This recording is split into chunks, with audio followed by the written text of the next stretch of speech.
जानकीमिरान्धस्य ज्ञानाञ्जनशलाकया चक्षुरुन्मिलितं श्रीगुरुवे नमः।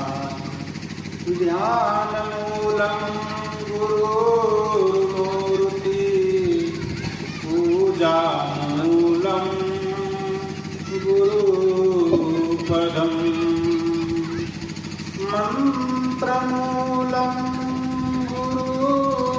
गुरुवाक्यं मोक्षमूलं गुरुकृपा मोक्षमूलं गुरुकृपा। वंदनीय संत समाज, धर्म प्रेमी बंधुओं, श्रद्धा मूर्ति माँ बहनों,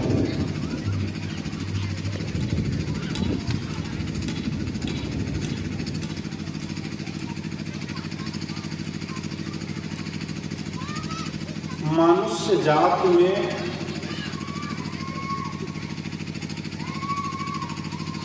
बहुत भिन्न भिन्न भेद है।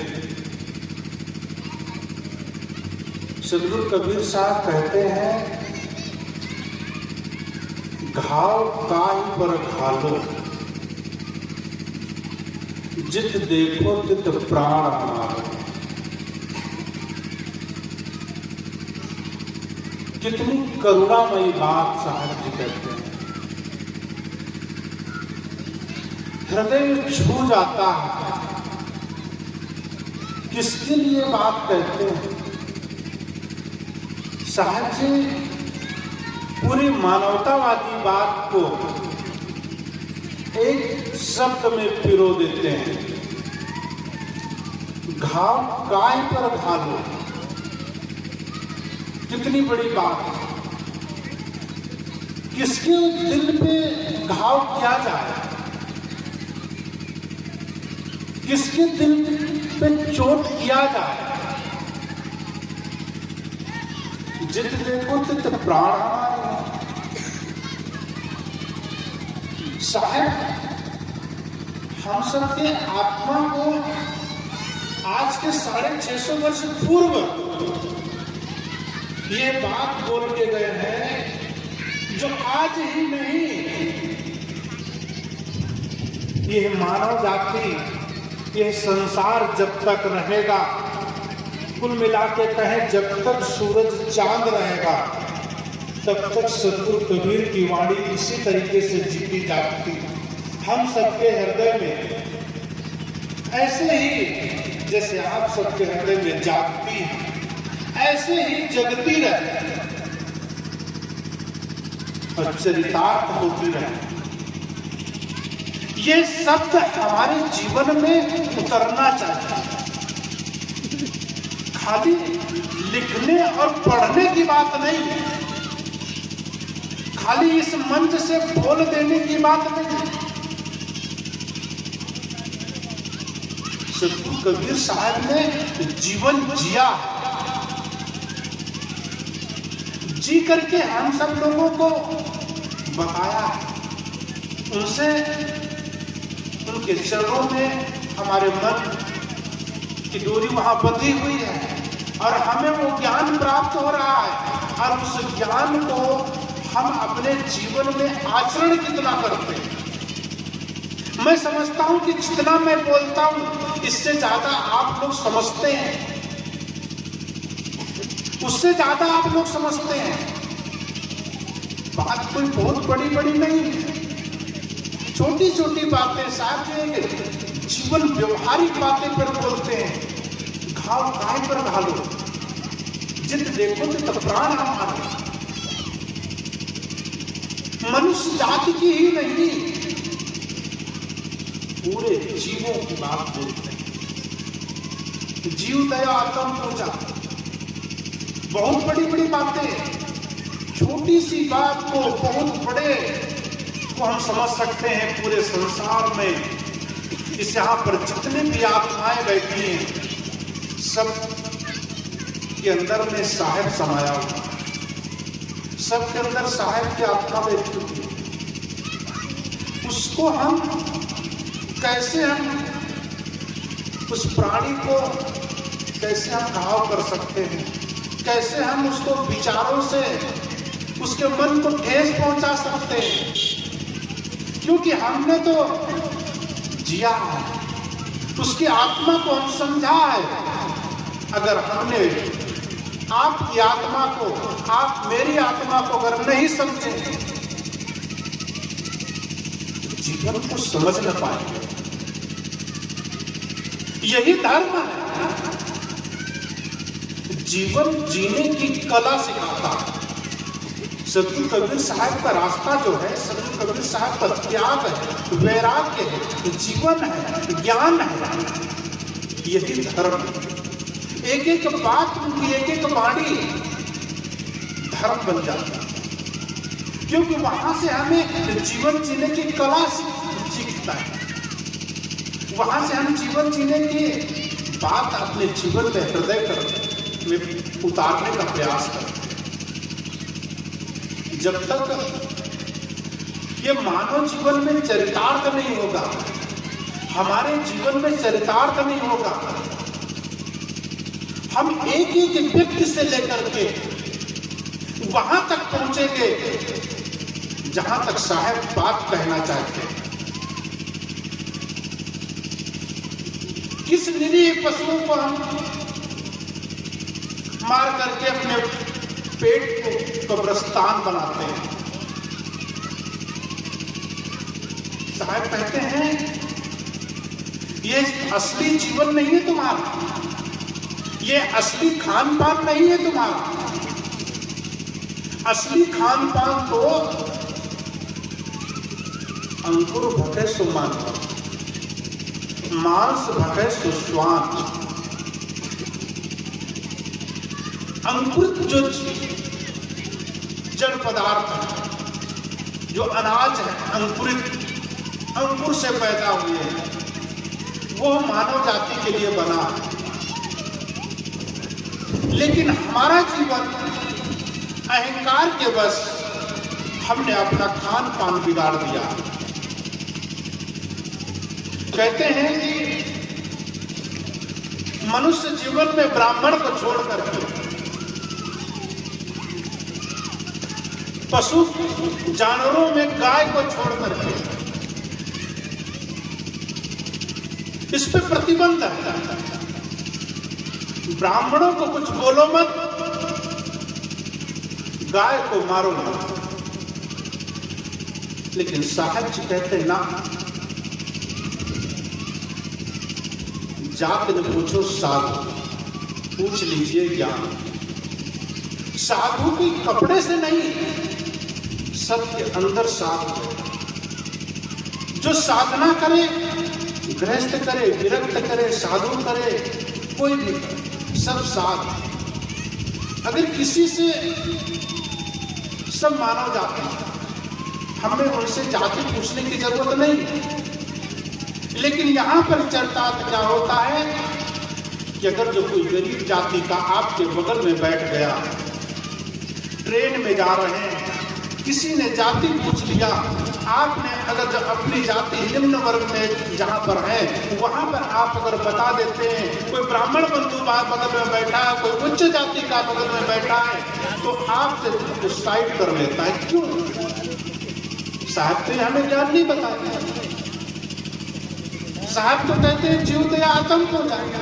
उस गरीब जाति के, उस नीच जाति जिसको आप समझते हैं, वहां पर भी तो आत्मा बैठी हुई है, वहां पर भी तो जीवन है। उस आत्मा को अगर जो हम उस समाज को अपने पास से अगर हटा देंगे, उससे हम छू छू करेंगे, उससे हम छुआछूत करेंगे, वह समाज हमसे टूट जाएगा। उसको हमें बराबरी का दर्जा मिला हुआ है, साहब ने बराबरी का दर्जा दिया है। और क्या बताऊं, आज के पहले जब मनुष्य स्मृति लागू की हमारे देश में, मनु की जो बनाई हुई ग्रंथ था, आज जो वर्तमान में संविधान लागू होता है, संविधान का मतलब है संविधान, बराबर नियम। वह चाहे हमारे लिए हो या आपके लिए हो, पशु के लिए हो या किसी स्त्री जाति के लिए हो, शूद्र के लिए हो, ब्राह्मण के लिए हो, क्षत्रिय के लिए हो, सबके लिए समान नियम है। लेकिन पहले ऐसा नहीं था। ये आज डॉक्टर भीमराव अंबेडकर ने, जिनको हम नीच मानते हैं, जिनको हम महान जाति में पैदा हुए मानते हैं, हमारे फूले साहब, जिनको हम माली समाज में मानते हैं,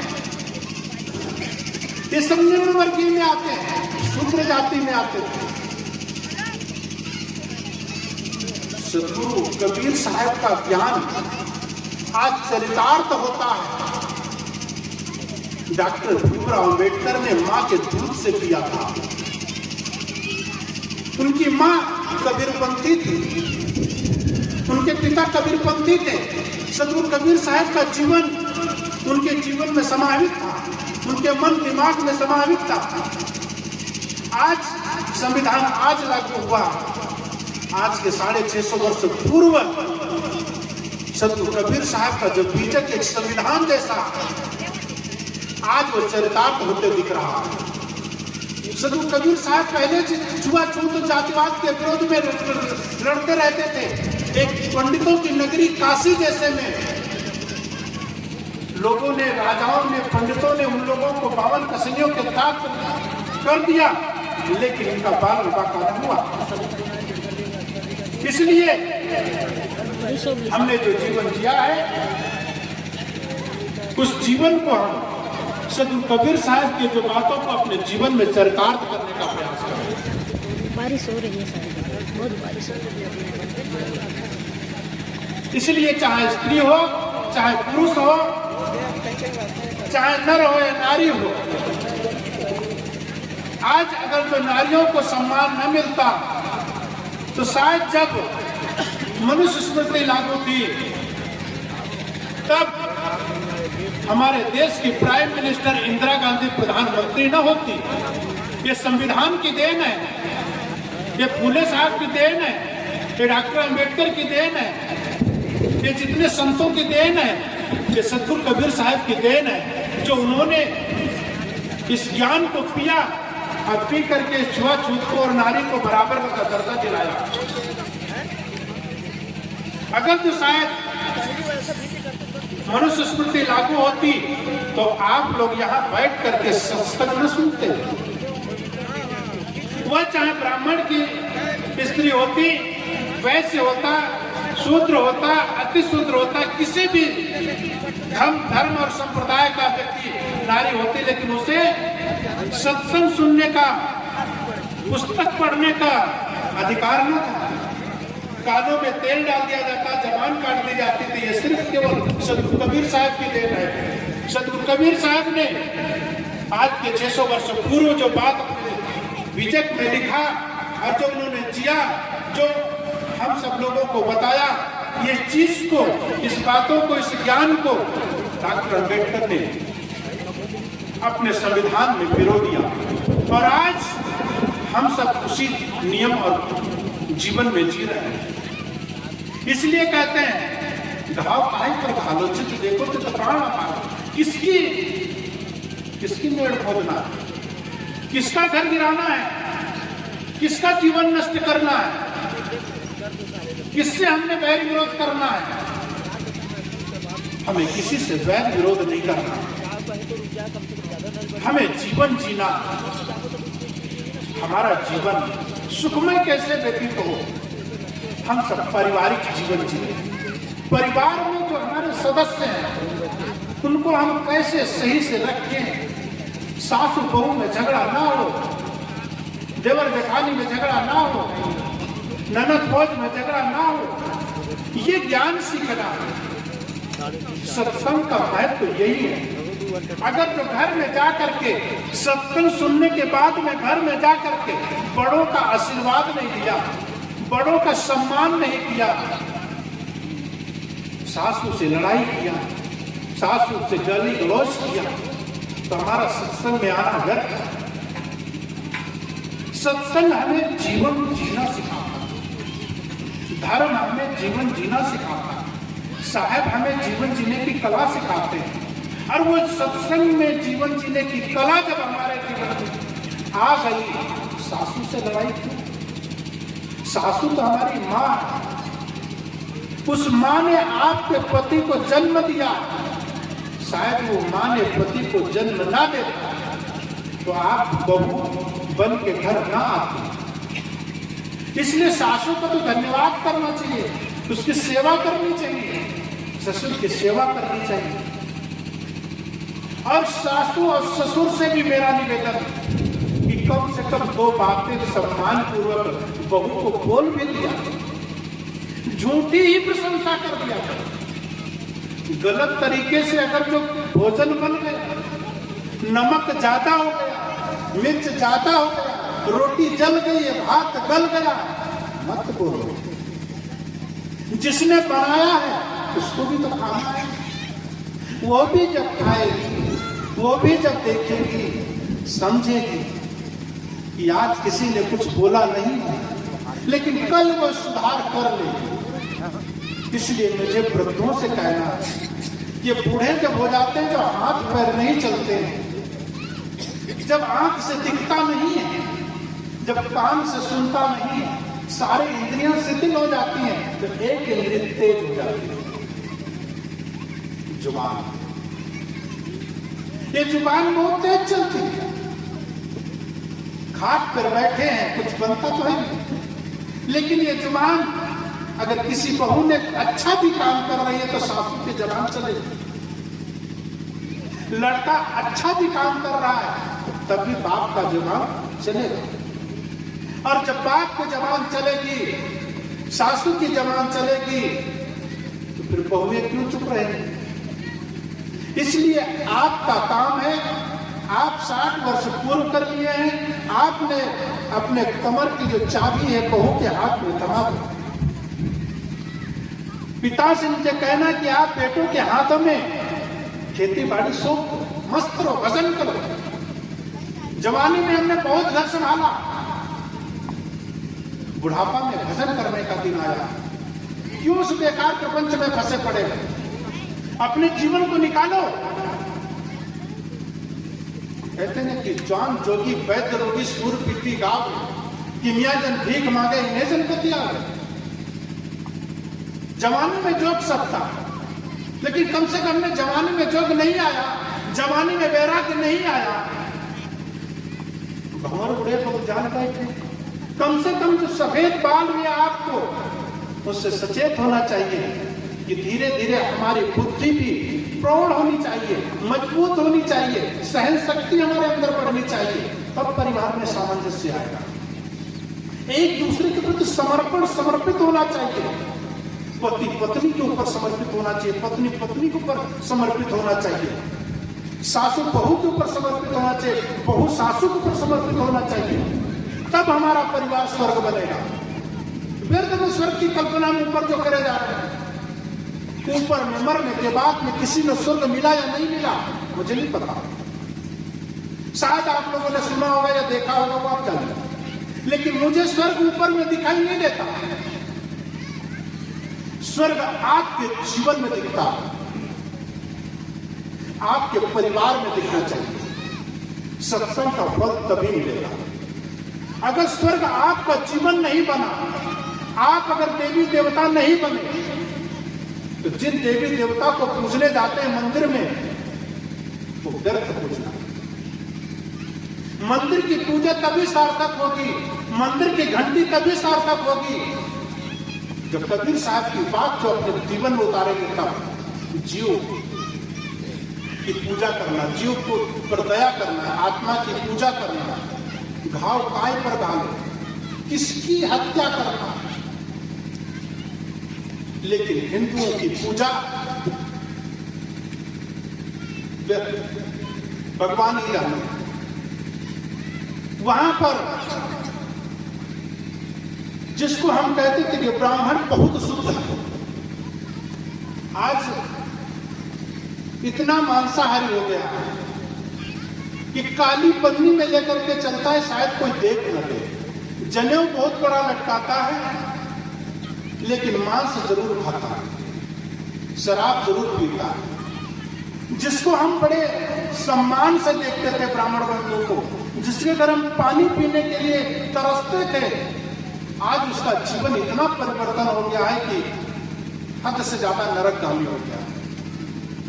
इसलिए कोई जरूरी नहीं है। साहब कहते हैं कि अपने जीवन को संभालो, अपने खान पान को सुधारो। हम खान पान को सुधारेंगे, घर परिवार को संभालेंगे, घर की साफ सफाई रखेंगे, उसमें रहने वाले जितने देवी देवता हैं उनके लिए जो हम भोजन बना रहे हैं, अगर जो हम देवी देवता को समझकर जिस तरीके से साहब को हम भोग लगाते हैं, जिस तरीके से मंदिर में जाकर के हम भगवान को भोग लगाते हैं, कितनी तल्लीनता से, कितने विश्वास से, कितने भाव से हम भोजन बनाते हैं, जबकि वो वहां पर मंदिर में देवी देवता भोजन नहीं करते, लेकिन फिर भी मेरा भाव है कि हम भगवान का भोग लगाना चाह रहे हैं। उसी भोग, उसी भाव से अगर जो हम अपने परिवार में रहने वाले सदस्य को समझें, ये हमारे जितने पति हैं, ससुर हैं, जेठ हैं, देवर हैं, ये हमारे देवता हैं। इन्हीं लोगों को, जितनी माँ बहनें हैं, इनको सबको देवियां समझें। जब हम एक दूसरे को देवी और देवता समझेंगे, तब हमारे परिवार, हमारा घर मंदिर बन जाएगा। और जब घर मंदिर बन जाएगा, किसके ऊपर की लड़ाई, किसकी जमीन किसको लेंगे, किसका पैसा हम चुरा लेंगे, किसका जीवन नष्ट कर देंगे, ये जीवन जब तक हमारे जीवन में नहीं उतरेगा, सदगुरु कबीर साहब की बात एक एक हमारे जीवन में पिएंगे नहीं। जब तक रसपान नहीं करेंगे, तब तक मैं कहता हूं कि वो जीवन नहीं जी सकते जिस तरीके से साहब को उपदेश सकता, साहब का जीवन जिस तरीके से जिया।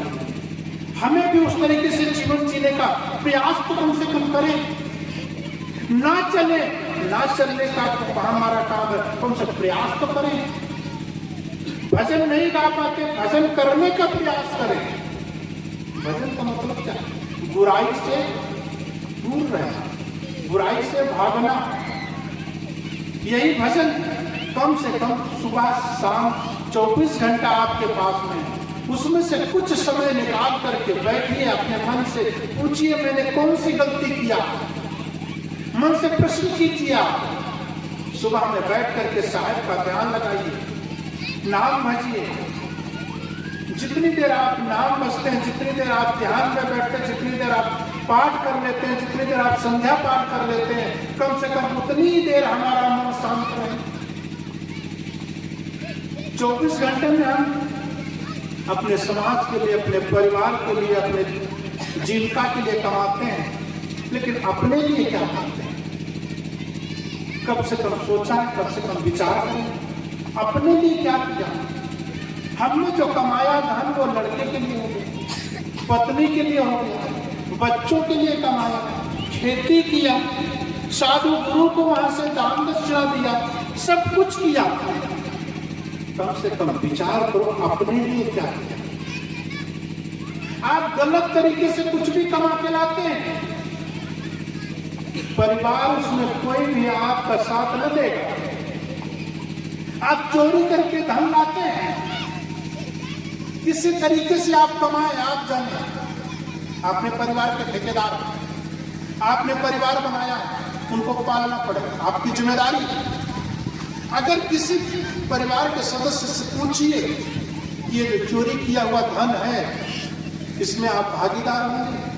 नहीं बोलेंगे, हमसे कोई लेना देना। एक डाल पे दो तोता बैठे और वो अपने कर्म उतर गए, वो अपनी कर्म। एक परिवार एक रंगमंच है, पति पत्नी आपस में साथ में जरूर रहते हैं, लेकिन एक दूसरे के कर्म के कोई ठेकेदार नहीं है, धर्म के कोई ठेकेदार नहीं है, जन्म के कोई ठेकेदार नहीं है।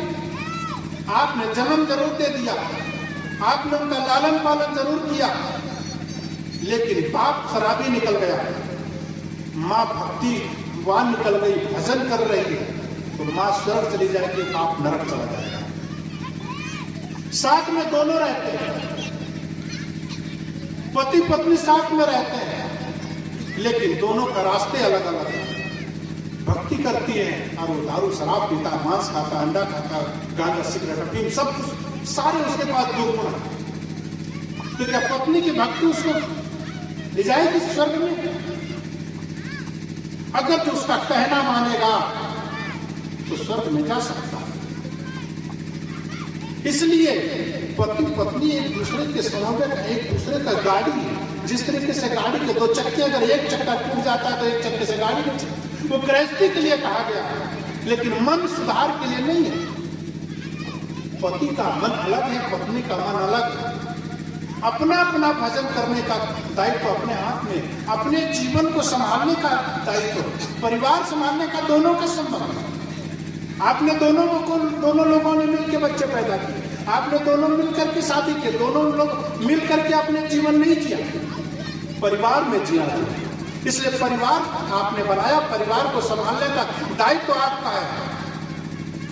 इसलिए अपने परिवार को समझो और अपने परिवार में रहने वाले सदस्यों को समझो। सासू को समझो, सासू बहू को समझे। बहू सासू भी कभी बहू बनी थी और बहू भी कभी सासू बनेगी।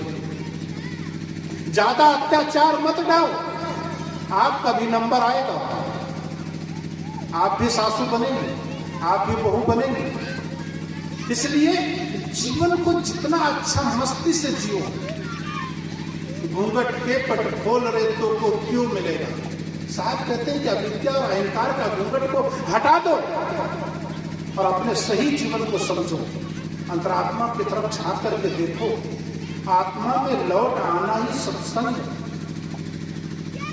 सत्संग क्या है? यही सत्संग है। आत्मा की तरफ, बहिर्मुखता की तरफ लौट आओ, अपनी अंतरात्मा की तरफ मुड़ जाओ। जितना व्यवहारिक दशा को सुधारोगे उतना परमार्थिक दशा सुधरेगी। व्यवहार को सुधारो और अंतरात्मा की तरफ मुड़ करके परमार्थ की दशा में अपने आप को दृढ़ विश्वास करके जीवन जीने का प्रयास करो। इसलिए जीवन को समझो, अपने आप को समझो। मैं कौन हूं, मेरा क्या है, संसार क्या है, संसार से रिश्ता क्या है, हम क्यों आए हैं यहाँ। तब साहिब की बात चरितार्थ होती हमारे जीवन के। इसलिए जीवन को समझना बहुत जरूरी है। बात कहने सुनने की नहीं वाले, जितना हम अपने अंदर में जिएंगे, जितना हम पिएंगे, साहिब का रस हम पीते रहेंगे, जीवन में उतारते रहेंगे, तो जो सुख की कल्पना हमने जो कर रखी है, उस सुविधाएं मिल सकती हैं वस्तुओं से, व्यक्तियों से हमें सहयोग मिल सकेगा, लेकिन मन से हमें सुख मिलेगा। मुक्ति मुक्ति सब कोई कहे, मुक्ति न चीने कोई।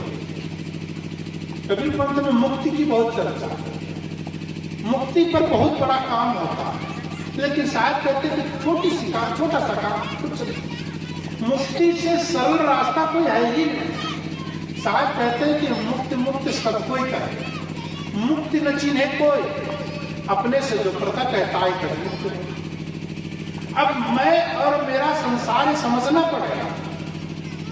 जिस तरीके से कमल कीचड़ में उगता, लेकिन कीचड़ उसको ऊपर डाल दो तो कमल पे नहीं लहरता, इसी तरीके से हमें जीवन जीने का शायद संदेश देते हैं। तब हमारी मुक्ति होगी जब हमने हमारे जीवन के जितने भी आसपास अपने से चिपका करके रखते हैं, मोह है, हमारा क्रोध है, लोभ है, इनसे हम दूर होंगे। लेकिन पारिवारिक जीवन से नहीं, परिवार में मोह करना पड़ेगा। मोह नहीं करोगे तो हम सबको, बच्चे को कैसे पालोगे? इसलिए वहां मोह जरूरत है। लेकिन मोह जिस तरीके से करिए, जैसे कुम्हार घड़े के ऊपर ठोकता है लेकिन नीचे से हाथ देता है, इसी तरीके से बालक की तरफ में आपको लालन पालन करेंगे। कहते हैं कि लाड़े 5 वर्षाणि ताड़े 10 वर्षाणि प्राप्ते तु षोडशे पुत्रम मित्रम युवा चरित्र। लाड़ प्यार 5 वर्ष तक बच्चे का पालन करने का नियम बताते हैं ऋषि लोग कि लाड़े पंचवर्षाण ताड़े 10 वर्ष। 10 वर्ष के बच्चे को अगर जो आप लाड़ करेंगे, उसको ताड़ेंगे नहीं तो उसका जीवन बिगड़ जाएगा। स्कूल नहीं जाता है, आप उसे अगर जबरदस्ती स्कूल नहीं भेजे, कोई पढ़ना नहीं चाहता, हर को खेल अच्छा लगता है। इसलिए बच्चों को जबरदस्ती लाड़ से, प्यार से, दुलार से उसको स्कूल भेजने की जरूरत है। अगर वहां पर हम प्यार दिखाएंगे, वहां पर हम मोह दिखाएंगे तो बच्चा बिगड़ जाएगा। तो कहते कि लाड़े 5 वर्ष ताड़े 10 वर्ष प्राप्ते तु सोट से पुत्रम मित्रम युवा चले। जब बच्चा 16 वर्ष का हो जाए तो उस बच्चे को, उस पुत्र को मित्रवत मान लेना चाहिए, उससे मित्रता करनी चाहिए। अगर आप उसे मित्रता करेंगे, आप उसे मित्र बना लेंगे तो उसके अंदर जो गलत विचार चल रहे हैं, गलत तरीके से उन्होंने जो कुछ बाहर किया है, जो कुछ भी खाया है, जिस तरीके से आप उसके कंधे पर हाथ रखिए और उससे पूछिए, सब कुछ बताने के लिए तैयार। लेकिन आपने उसे मित्र नहीं बनाया, माँ उसे, लड़की को अपनी सहेली नहीं बनाई है तो न बताएगी। वो बाहर का बाहर कुछ गलत हो जाता तो नहीं बताएगी, और बताएगी नहीं तो आप उसे सही शिक्षा और सलाह कैसे देंगे? जीवन उसका बिगड़ जाएगा। इसलिए नीतिकार कहता है कि लाड़े 5 वर्ष ताड़े 10 वर्ष प्राप्त तो सोच से पुत्र मित्र युवा चले। इसलिए पुत्र को मित्र व समझे, और जब मित्र समझेंगे तब उसका जीवन सही हो जाएगा। और बाप कभी बेटे का अहित नहीं सोचता, कभी मरते दम तक बाप कभी बेटे का अहित नहीं सोचता। इसलिए मुझे पुत्रों से निवेदन है कि बाप को बाप समझें, उसको पिता समझें, न कि आप उसे नकारे, अपने मन से, जीवन से नकारे नहीं। वो जो भी सलाह देता है उसने जिया, उसने उसको समझा है जीवन को, इसलिए मुझे सलाह देता है। वो फ्री एडवाइस है, फ्री सलाहकार है हमारा। नहीं तो अदालत में जाएंगे, वकील करेंगे, सलाहकार करेंगे, पैसा लेते हैं। हमारा बाप हमारा फ्री में सलाहकार है, हमारा एडवाइजर है, हर जीवन जीने की सारी सलाह देते हैं। माँ हमारी सारी सलाहें देती है, लेकिन माँ की बात हम मानते नहीं। क्यों नहीं मानते?